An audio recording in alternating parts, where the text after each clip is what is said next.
সব গল্পেরই শেষ থাকে। মলাট বন্ধ হওয়ার আগে অনেক সময়ই সেখানে থাকে না স্বস্তির সমাপ্তি। ম্যানচেস্টার সিটি কিংবদন্তি কেভিন ডে ব্রুইনার বেলাতেও ঘটতে যাচ্ছে এমন কিছু।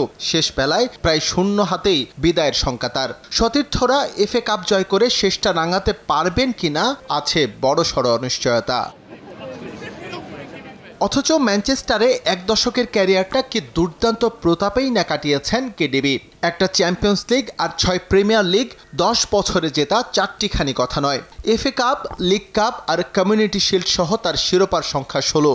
2বার প্রিমিয়ার লিগের সেরা ফুটবলার নির্বাচিত হওয়ার ডে ব্রুইনাকে একটা সময় ভাবা হতো ম্যান সিটির নিউক্লিয়াস। আমি বিষয়টা সরাসরি বলতে চাই, ম্যানচেস্টার সিটি ফুটবলার হিসেবে আমি আর মাত্র কয়েক মাস খেলবো। এটা বলা আমার জন্য সহজ না, তবুও বলতে হচ্ছে, কারণ আমি জানতাম এমন একটা সময় আসবে। ম্যানচেস্টার সিটি আমাকে অনেক কিছু দিয়েছে। আমি ভক্ত, ক্লাব সবার প্রতি কৃতজ্ঞতা জানাতে চাই। আসলে আমার কিছুই করার নেই, বিদায় বলতেই হচ্ছে। ম্যানচেস্টার সিটির সঙ্গে ডে ব্রুইনার চুক্তি শেষ হবে চলতি মৌসুম শেষে। ইনজুরি আর পারিপার্শ্বিক পরিস্থিতি মিলিয়ে সম্পর্কটা যে আর দীর্ঘায়িত হচ্ছে না সে আভাস পাওয়া গিয়েছিল গত বছরই। তবে চুক্তি শেষ হওয়ার পরও জুনে অনুষ্ঠিত হতে যাওয়া ফিফা ক্লাব ওয়ার্ল্ড কাপে তাকে দেখা যাবে কিনা তা নিয়ে রয়েছে ধোঁয়াশা। এটা আমাদের জন্য অবশ্যই দুঃখের খবর। সে অসাধারণ একজন ফুটবলার, একই সঙ্গে অসাধারণ একজন মানুষ। তাকে আমরা মিস করব।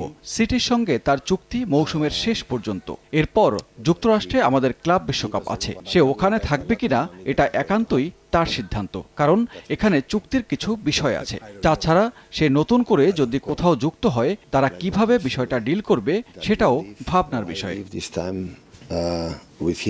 ওলফসবুর্গ ছেড়ে 2015 সালে ম্যানচেস্টার সিটিতে যোগ দেন কেভিন ডে ব্রুইনা।